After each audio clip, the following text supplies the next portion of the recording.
అందుకు యొప్తా, అమ్మోనీయులతో యుద్ధం చేయొచ్చు, మీరు నన్ను గిలాదుకు తిరిగి తీసుకొని పోయిన ఎడల యెహోవా వారిని నా చేతికి అప్పగించిన ఎడల. ఇతను యుద్ధం చేస్తానంటున్నాడా? దేవుడు నాకు అప్పగిస్తే అంటున్నాడా? దేవునికి మహిమ కలుగును గాక. ఈ మాట అందరికీ అర్థం అవ్వాలి. ఈ మాట అందరికీ అర్థం అవ్వాలి.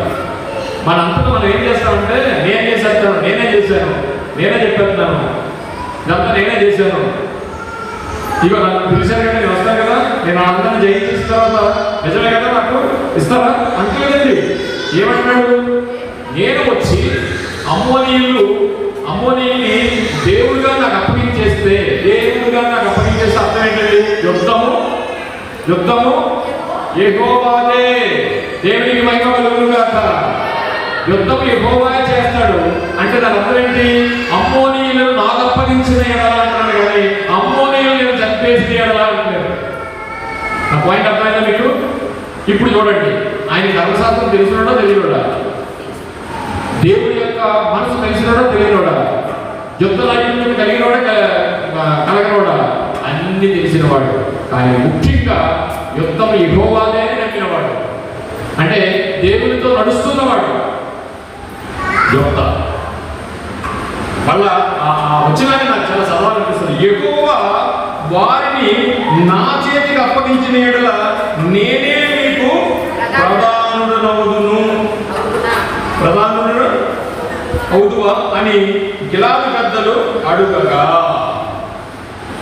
సరే, డబ్బులు ఎంత ఆశ్చర్యంలో. నెక్స్ట్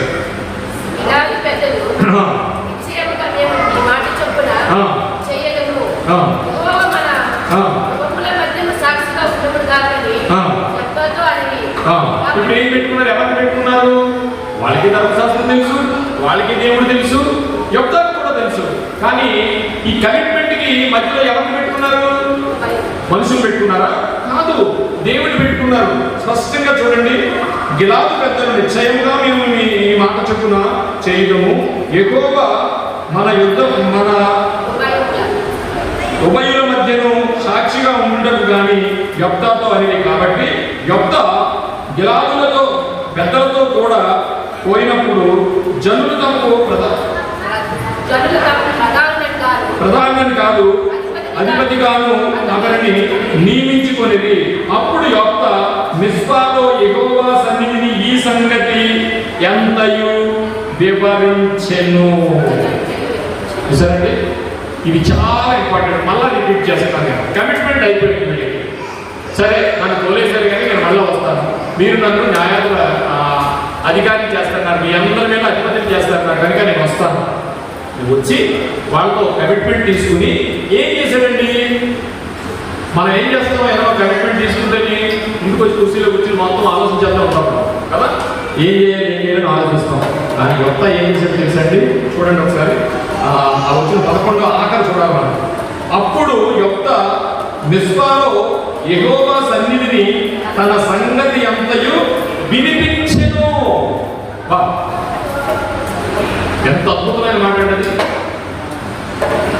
తన సంగతి, అయ్యా నన్ను ఇలా దెబ్బరేశారు, మళ్ళా నా దగ్గరికి వచ్చారు, నీకు స్తోత్రం, అదే కదా ప్రార్థన చేస్తాడు. కానీ నన్ను వాళ్ళతో యుద్ధం చేయమంటున్నారు.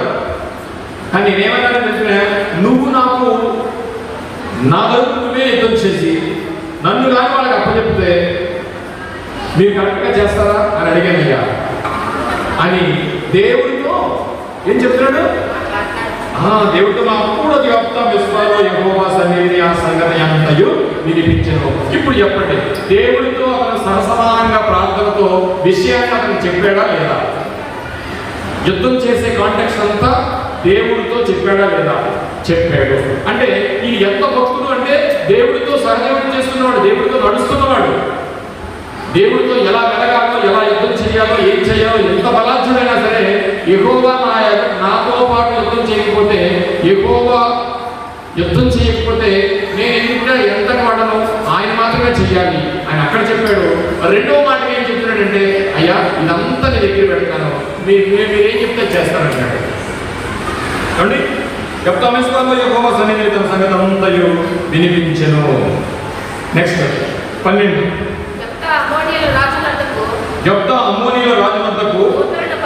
దూతలను పంపి నాకును నీకును మధ్య ఏమి జరిగినట్లు నీవు నా దేశం మీదకి యుద్ధమునకు వచ్చి ఉన్నావని అడుగగా అమ్మోనీయుల రాజు. సరే, ఓకే, ఇది ఏంటో తెలుసండి. సరే, అంతవరకు అయిపోయింది. చాప్టర్ ఆలోచించండి. యెఫ్తా యొక్క క్యారెక్టర్ గురించి నేను మాట్లాడుతున్నాను. అసలు బలులు ఉన్నాయో లేదా, ఎన్ని బలులు ఉన్నాయి, ఎలా ఇచ్చారు, బలులు ఏంటి, చేశారో లేదా తర్వాత మాట్లాడుతున్నాను. యెఫ్తా ఎంత న్యాయవంతుడో నేను చెప్తున్నాను. మీకు ఇక్కడ వరకు అర్థమైంది. కమిట్మెంట్ అయిపోయింది. దేవుడి దగ్గరికి వెళ్ళాడు. అయ్యా నన్ను ఎలా చేయమంటున్నారు అని దేవుడికి విన్నవించుకున్నాడు. దేవుడికి విన్నవించుకున్నాడంటే దేవుడు యాక్సెప్ట్ చేశాడు. యాక్సెప్ట్ చేసిన తర్వాత వెంటనే యుద్ధం జరగలేదు అనుకోండి. యుద్ధం జరగకుండా అతను మేము ఓడిపోయిన అవతల చేతి అనుకోండి, ఇతనికి న్యాయాన్ని ఇస్తారా? ఇవ్వరు కదా, అంతే కదా. యుద్ధం చేసి గెలిపిందే మా మీద అధికారిగా నేను చేస్తా ఉన్నారు. అలా జరగలేదు అనుకోండి, ఇవ్వకపోవచ్చు. ఎందుకంటే రోజు తగ్గేశారు కదా, ఇవ్వకపోవచ్చు. అయినా ఈ యెఫ్తా ఏమంటాడు తెలుసునండి, ఏమంటాడు? ఎవరైతే అమ్మోనీయులు ఇశ్రాయేలీయులు యుద్ధానికి వస్తారన్నారో వాళ్ళకు కౌరు పంపించాడు. ఏ కౌరు పంపించాడు తెలిసిన? ఏం కౌరు పంపించాడు తెలిసిన? ఒరే బాబు, మీరు మా ఇశ్రాయేలీయులకు వచ్చారట, నన్ను మీతో యుద్ధం చేయడానికి మా వాళ్ళందరూ నన్ను నియమించారు. మిమ్మల్ని కానీ చనిపెడితే నన్ను న్యాయాధిపతి చేస్తారన్నారు, మా జనాంగం అంతటి మీద నన్ను అధికారిగా చేస్తారన్నారు. ఇప్పుడు మీ మీదకి యుద్ధానికి వస్తాను, ఓ పని చేయండి, మీకు నాకు ఏ గొడవ లేదు, మీకు నాకు అసలు ఏ గొడవ లేదు, మీరు ఎవరు లేదు, మీరు ఎవరో తెలియదు. మీ మీదకి యుద్ధానికి రావాలని నాకేం సరదాగా లేదు. అలాగని మిమ్మల్ని చంపేసేసి నేను అధికారిని అయిపోదాను, న్యాయాధిపతిని అయిపోదాను కూడా నాకు లేదు. కనుక మీరు ఏం చేస్తారంటే, మీరు యుద్ధానికి రావడమే తప్పు. మీరు మేము కొట్టుకోవడం, నేను బాగానే ఉంటాను, మీరు బాగానే ఉంటారు, ఎంతో మంది చచ్చిపోతారు, రక్తపాతం అయిపోతుంది, రక్తపాతం అయిపోతుంది. దయచేసి మీరు యుద్ధానికి వస్తున్నారు కదా, అది నేర్పించుకుని వెనక్కి వెళ్ళిపోండి అన్నాడు. ఎంత మంచోడండి, ఎంత మంచోడు. అంటే ఒకవేళ ఈయన యుద్ధం చేస్తే నెగ్గుతోనేమో ఎందుకు వచ్చింది, కాలవేళకి వెళ్దాం అనుకుని వెళ్ళాడా? కాదే. ఆయన ఎలాంటి పరాక్రమం గల బలాఢ్యుడు. అట్ ది సేమ్ టైము యుద్ధం యెహోవాదే అని నమ్మినవాడు. అట్ ది సేమ్ టైము అయ్యా నేను యుద్ధానికి వెళ్తున్నాను, ఇది మీ సన్నిధిలో ఉంచుతున్నాను అని మొత్తాన్ని ఆయన సన్నిధిని, యెహోవా సన్నిధిని ఆ సంగతి అంతయు వినిపించెను. అంటే యుద్ధానికి సంబంధించిన విషయం అంతా దేవుని దగ్గర పెట్టాడు. అప్పుడు కబురు పంపించాడు, బాబు ఇది మంచిది కాదు, మీకు నాకు ఏ గొడవ లేదు, మీరు దయచేసి వెళ్ళిపోండి, మీరు మేము కొట్టుకునే ఎలాగో పడ్డారు మిమ్మల్ని, మీరు మేము కొట్టుకోవడం వల్ల ఎంతో మంది అమ్మాయికి చనిపోతారు, ఎందుకు వచ్చింది, వెళ్ళిపోతారా అని కబురు పంపించాడు.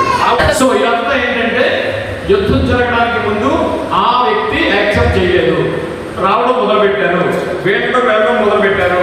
అయితే ఆఖరికి ఏం జరిగిందనే మనం కాబట్టి ఇశ్రాయేలీయుల దేవుడైన యెహోవా అమ్మోనీయులను తన జనుల ఎదుట నిలువకుండా తోలివేసిన తరువాత, చూడండి చూడండి చూడండి, ఇక్కడ దేవుడు యెఫ్తాకి సహాయం చేసినట్టుగా ఈ వచనాన్ని అండర్లైన్ చేసుకోవాలి. ఆయన ఎవరో తెలియాలంటే ఆయన చరిత్ర మనకి తెలియాలి. మీరు ఇంటికి ఎలాగో చదవరు, అందుకని చదివి చేస్తాను. ఓకే, అందరూ చదవండి.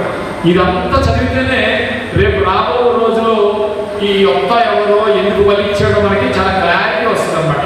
కాబట్టి 27 చదవమ్మా. ఇట్లుండగా తప్పు చేయలేదు కానీ నీవు నా మీదకి యుద్ధం వచ్చిన వలన నా ఎడల దోషం చేయించున్నావు.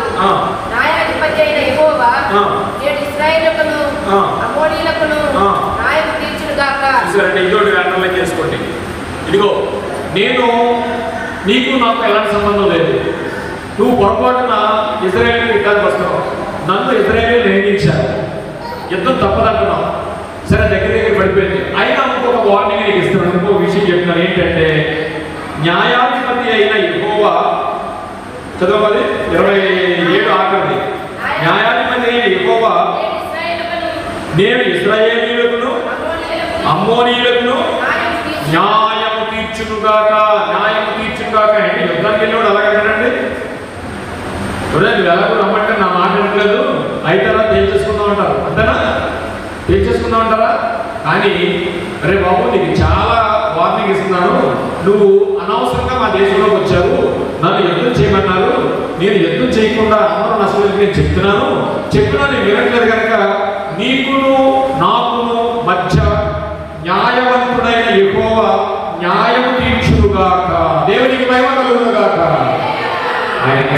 ఏంటో మీకు తెలియాలని చూపిస్తున్నానండి. ఏమంటున్నాడు? ఖచ్చితంగా 100%, ఆ 100కి 200% ఎవరి మీద ఆధారపడ్డాడు ఆయన? మనకు కొంచెం బాగుంటే చాలు దేవుడు పనిచేయడం మనకి. అర్థం మనకన్నా బాగా చూసుకుని వేసేద్దాం అంటాం అనమాట. ఎవరి మీద ఆధారపడ్డాడు ఈయన? వాడికి ఏం గౌరవం ఇచ్చేటప్పుడు బాబు వినట్లేదు కనుక నీకు నాకు ఏది మంచిగా ఏది చేద్దాం దేవుడికి తెలుసు, నీకు నాకు ఆయన తీర్చుకోడరా. ఎంత మంచి మాట అండి అది. మనం మాట్లాడగలరు, వచ్చిన అవకాశాన్ని ఉపయోగించుకుని న్యాయాధిపతి అయిపోతాం తప్ప ఎంతమంది ఎదురు అయిపోతాం కదా. కార్పొరేటర్ రావడానికి లేకపోతే కార్పొరేటర్ అయిపోతుంటే నలుగురు లేకపోతాం. 100 అబద్ధాలు ఆడాలంటే కార్పొరేటర్ అవడానికి ఆడతాం. ఒక న్యాయాధిపతి అవడానికి వాడికి ఇచ్చాడు. మళ్ళా చదువు, న్యాయాధిపతులను న్యాయం తీర్చును కాక అయితే అమ్మోనీయులు చదవమని 29వ వచనం. ఇది చాలా జాగ్రత్త. ఎప్పుడైతే మరలా కౌలు పంపించడం బాబు వేరే కనుక నీకును నాకును ఆ దేవుడు తీర్పు తీర్చాడరా అని అన్న వెంటనే అది 27 ఆజ్ఞల వచనం కంటిన్యూ చేయడం. న్యాయాధిపతి అయిన యెహోవా నేడు ఇశ్రాయేలీయులకు అమ్మోనీయులకు ఆయనే న్యాయం తీర్చుగాక అయితే అమ్మోనీయులు యొఫ్తాతో చెప్పిన మాటలకు ఒప్పుకొనలేదు. అక్కడ కదా అయిపోయింది. నెక్స్ట్, యెహోవా ఆత్మ యొఫ్తా మీదికి రాగా అతడు గిలాదులోను మనష్షేలోను సంచరించుచు గిలాదు మిస్పేలో సంచరించి గిలాదు మిస్పేదే నుండి అమ్మోనీయుల వద్దకు సాగెను. అంటే సాగినట్టే ఈ మధ్యలో ఉన్న వాళ్ళందరినీ వేస్తాడు. ఇక్కడ ముఖ్యంగా మనం చేయాల్సింది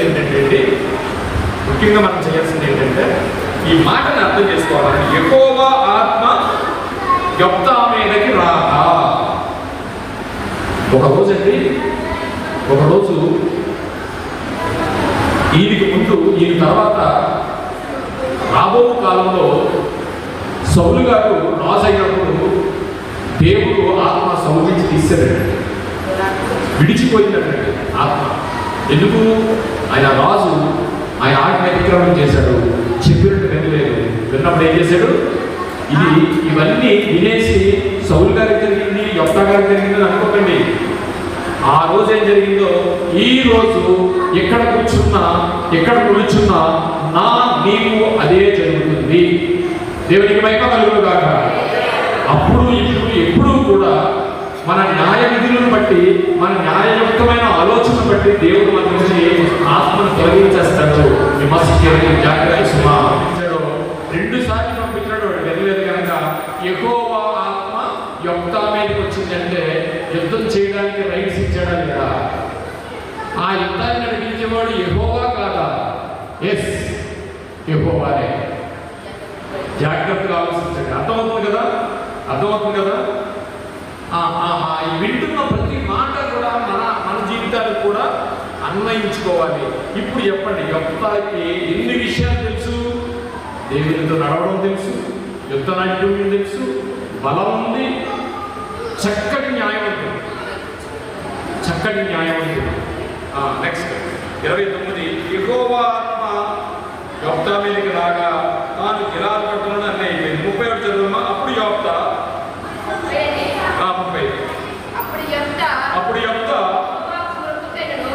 యెహోవాకు మొక్కి ఎట్లనగా నీవు నా చేతికి అమ్మోనీయులను నిశ్చయముగా. ఇప్పుడు పీక్ వచ్చిందండి, ఒక లెవెల్కి వచ్చింది. చెప్పాడు, వినలేదు. ఆఖరికి యొఫ్తా వాడు వెండయ్యా యుద్ధం జరగాల్సిందే అని యెహోవా ఆత్మ యొఫ్తా మీదకి వచ్చింది. యెహోవా ఆత్మ యొఫ్తా మీదకి వచ్చింది. యొఫ్తా మీదకి వచ్చినంటే ఇందాక మనం చదువుకున్న వాక్య పదం ఏంటి? అప్పుడు యొఫ్తా యెహోవాను మొక్కి మొక్కుకున్నాను. అప్పుడు ఎంత ఏంటంటే యుద్ధానికి వెళ్ళడానికి రెడీ అయిపోయాడు. యెహోవాకు మొక్కుకుంటున్నాడంట. ఏం మొక్కుకున్నాడు చూడండి. నీవు నా చేతికి అమ్మోనీయులను నిశ్చయంగా అప్పగించిన ఎడల. ఏమండి, ఇక్కడ చాలా జాగ్రత్తగా ఆత్మీయమైన విషయాన్ని మనం కూడా నేర్చుకోవాల్సిన ఒక అద్భుతమైన ఆత్మీయ విషయం ఏంటంటే, అయ్యా ఇది ఇదిగో నేను ఈ పని చేస్తున్నాను, నీ చిత్తమైతే ఈ పని చేయ అని దేవుడు మనం ఎప్పుడైనా అడగలమా? మనం చేసుకుంటూ వెళ్ళిపోతాం, అమ్మట్లేగడ్డలో ఆలోచిస్తాం తప్ప ఇవాళ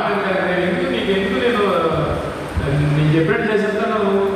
వాడు ఆవిడ అడిగి నీకు కొంటానన్నాను కదా, నెక్లెసే కదా, నీకు మరెత్తలేదు అండానికి ఏమో దేవుడు ఏదన్నా ఆయన కొట్టు చూపాను డబ్బులు ఇస్తే నీకు నెక్లెస్ కొట్టాలి అండం దేవుని కదా, అంతేనా?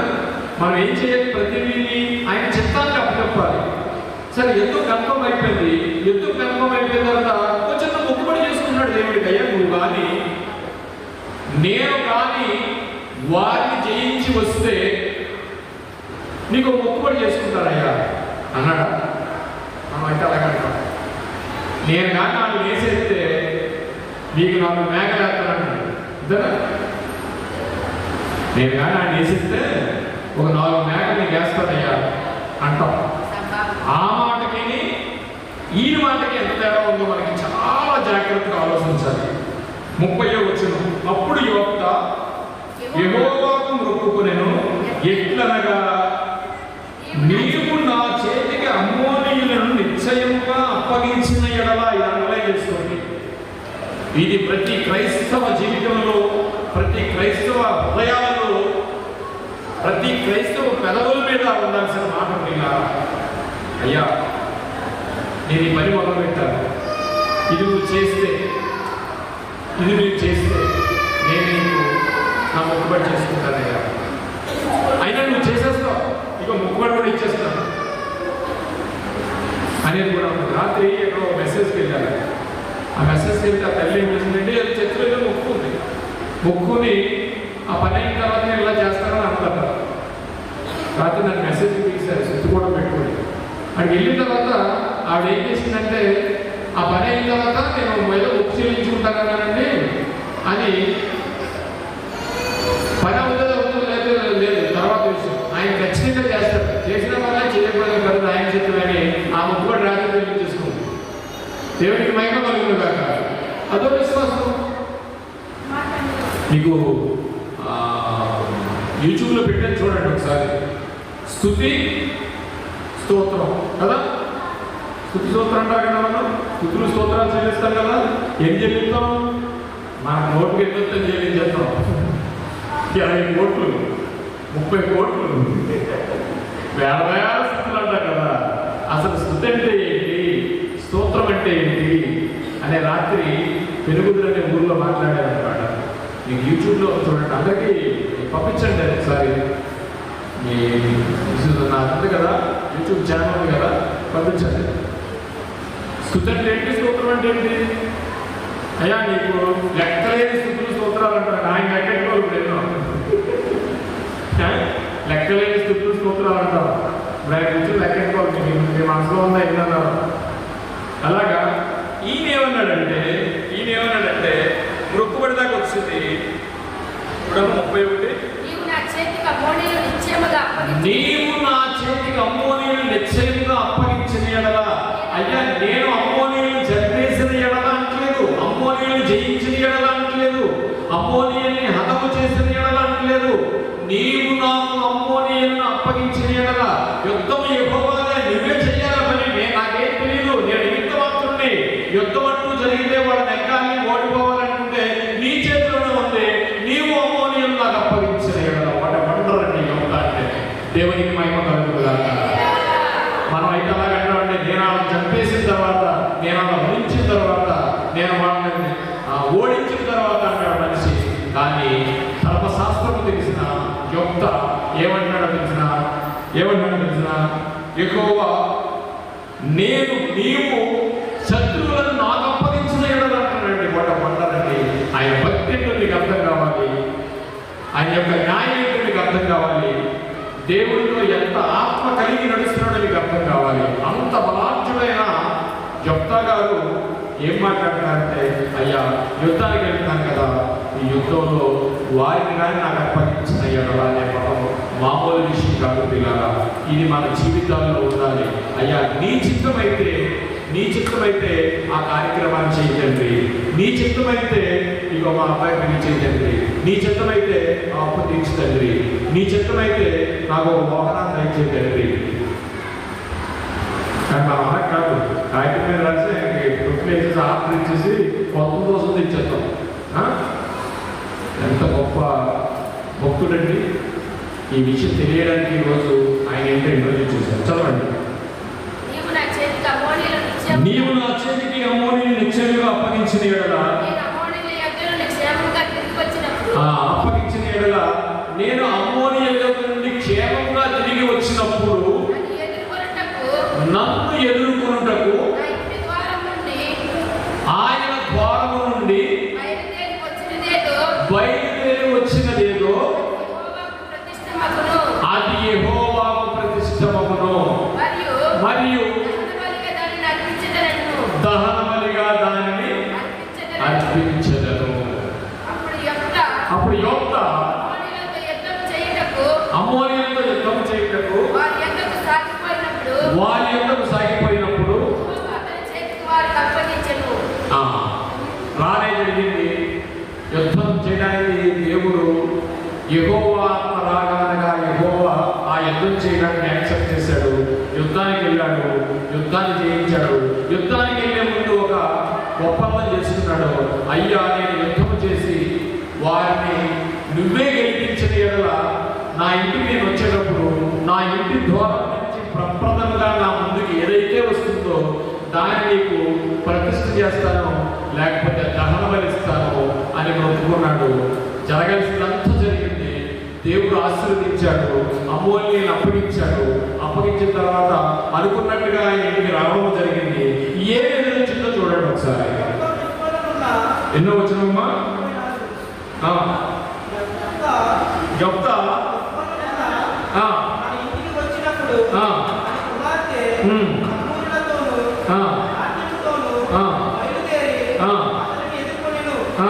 ఎవరు వచ్చారండి ఎదురుగానే? ఆమె కూతురు వచ్చింది. ఏం చేయాలి? ఆయన ఎదుర్కొన్న ముక్కేంటి? ఎదురుకుంటూ వచ్చిందేంటి? ఆమె రాగా అతనికి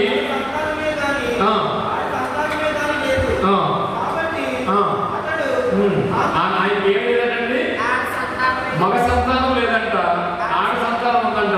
అది కూడా ఒక్కతే కూతురట. కాబట్టి ఆమెను చూసి బట్టలు చింపుకొని, అయ్యో నా కుమారి,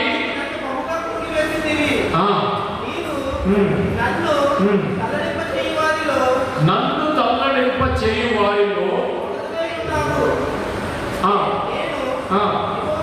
అంటే నన్ను తల్లడింప వారిలో ఒకటి వైపు అంటే ఇంట్లో మనకి కుటుంబం ఉంటుంది చూడండి. ఆ కుటుంబం అంతా బయట చాలా ప్రాబ్లమ్స్ ఉంటాయి. ఒక వ్యక్తికి, ఒక కుటుంబ యజమానికి బయట చాలా ప్రాబ్లమ్స్ ఉంటాయి. రకరకాల అప్పులు ఉండొచ్చు, లేకపోతే కొంతమంది విరోధులు ఉండొచ్చు, స్నేహితుల్లో ఇబ్బందులు ఉండొచ్చు, సమాజంలో ఇబ్బందులు ఉండొచ్చు, పనిచేస్తున్న దాంట్లో కూడా చాలా మంది అయితే ఏదో అనుకుంటొచ్చు. కానీ ఇంటికి వచ్చేటప్పటికి నష్టం అనుకోండి, ఇంటి దగ్గర నువ్వు కూడా నన్ను బాగుపడినావా అనే మాట అన్నమాట. అర్థమైందా?